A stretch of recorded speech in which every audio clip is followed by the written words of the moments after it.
feel like a lot of beginner artists, whether they're starting out digitally or traditionally, they don't really practice making finished pieces in black and white, especially digital artists. But this can actually be a really powerful skill to develop like your art style and your artistic process. I mean, you can use it for making black and white comics. It definitely develops your like skill with picking colors and lighting and shading. Um, and I figured I'd share my process for making these black and white pieces since it's like the main thing that I make nowadays. Obviously, I'm not an expert in this kind of stuff. I could definitely use some more practice, but it's definitely one of my favorite types of art to do. So let's get right into it. Alright, so step one of the process is obviously, the line art and the sketch. When I'm doing like a black and white shading style, I don't usually like to do actual line art. I usually just like to do, refining the sketch kind of thing. Um, I just think it makes my art look a lot more, flowy. And I also just kind of hate doing line art. So yeah, you can see I'm just using like a black pen.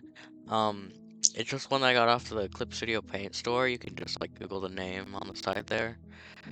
Yeah, and I like to do this thing. You can see where I'm like adding a bunch of little lines to the face. I don't know if I would call it shading. It's just kind of like a little style thing that I like to do. I like the simple little details. And yeah, this part of the process is actually like one of the quickest parts of drawing for me. You'd think it'd take a lot longer, but I find that like the shading and the actual rendering tends to take me like triple the time. So yeah, this part goes by pretty quickly. I'm just drawing one of the characters for my comic actually, which link in the description, guys. I never really like to draw him much. He's just not one of the main characters, but I figured I'd get some art out for him for this video. So yeah, I'm just like doing basic anatomy and then erasing all of the, unnecessary lines and kind of like refining it. You can see I was having a really hard time getting this cape down here. I don't draw capes often. I don't know about you guys. I feel like a lot of people seem to push like doing line art as a part of the process a lot. It's kind of like, one of the standard art processes. Um, yeah, I never really, that's part of the reason why I never really like finished my drawings in the past was because I just hated doing the line art. I could never really like get it to work with my style, but nowadays I feel like the like line art list style is kind of becoming a big thing. It's just a much like smoother workflow for me. So yeah, if you guys try it out, let me know what you think in the comments. Um, I'm almost done with this part of the process now. I'm just kind of cleaning a few more things up, adding those details. You can see it's starting to look a lot more refined as well. I don't, I usually don't make like the initial, like very rough sketch too detailed, but I kind of like to, erase it and like do any major anatomy reworkings if I need to. I also tend to use the lasso tool a lot, just to kind of like move things around. I think this part of the process in total probably took me like maybe 2 hours, which out of this whole drawing took me about 10 hours, so honestly this part was pretty simple. Just adding some small details on the shoes here, moving the leg. But honestly I think this part's quite satisfying to watch. Um, you gotta really get good at like picking out where the best lines are gonna be, like when you're erasing. 'Cause you tend to like draw over it with a bunch of thick lines. But you kind of get better at it the more you do it. Just adding some little rips and reshaping stuff. I find that's kind of like almost like carving out stuff or like working with like clay, you're kind of carving into it. I like it a lot. I think it's very satisfying. If I haven't said that enough already. Alright, we're almost done with the drawing here. Just adding a few more little details, some on the horns. Alright.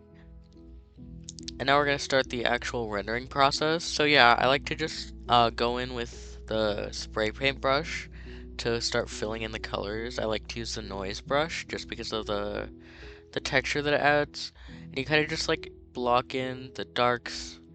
I don't do too much like actual shading in this step. I'm just kind of filling in the colors. I just like to shade as I go. And you can see I definitely color out of the lines a lot. I don't really use like a lasso tool, um, which I would recommend.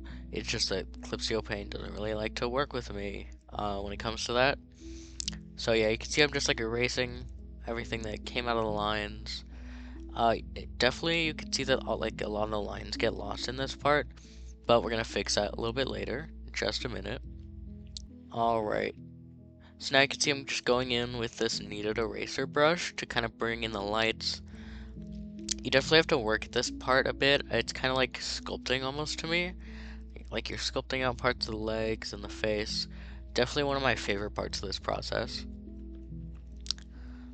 And then you might have to like go in back with some darks again. Um, Now I'm doing the hair. For white colors, I don't usually like color in it like a base color at all. I kind of just do the shading first. And you can see I'm going in with the smudge brush as well, just to kind of smudge out those the texture, because for some elements, like I find hair, that noise brush doesn't really work. So smoothing it out definitely makes it look a lot better. And I do that with the smoke a bit here too. It helps blend out the colors. So yeah, you definitely have to work at this a lot to get it to look good. Um, Honestly, I find it to be like in some ways it's a lot easier than traditional rendering if you were doing stuff like with colors, like actual colors. Just because when you're actually coloring stuff in, I feel like you focus a lot more on, what colors you're picking, if they go well together. But for this, all you're really focusing on is the shading and the lighting. Um, I, I think it's just easier to focus on like one thing, and I like, figuring out where the shadows are gonna be. You can see in some of the parts I'm going over like with a white brush. I don't usually like to do this just because I find it takes away from a bit of the realism. But there are some parts where it's definitely necessary. You can't really show those details with just the shading. So yeah, if you need to, you can go over some of the lines with just a white brush. Um, so yeah, I'm just filling it in with a base color, then going in with some darks and some lights with the eraser and the spray paint brush. You might have to like adjust certain areas of the drawing, like just to change the brightness if it doesn't really like work very well. Like with the shirt, you can definitely see like here I adjusted the brightness just to make it stand out a little bit more and fit like the actual color. If you are gonna do this method, in my opinion, um, like say you're drawing a character or whatever. I feel like you should know like what the actual color of the thing is, like that you're shading in. So this shirt's actually like a red, but it's more of a light red. So if you like don't know what the colors are at all, like the first time you go into it, I think it's definitely a lot harder to like figure out the colors later on, because you picked it based off of the light and dark values, um, which I think it can help you like um make sure that the character looks good, like if you're doing it in black and white as opposed to figuring out the colors first. But it can be hard to actually pick those colors later on. Anyway, here you can see sometimes you might have to make the layers like a bit transparent, lower the opacity a bit when you're shading it or coloring it in, just because like these boots you can see they're almost black. But honestly, these boots were like my favorite part of this like rendering process. I don't know why, they just had like a lot of small details on them, and they were very dark, so it's cool to add in all the colors and block in those small like details, especially for lighter things, like you could see the metal on the belt buckles.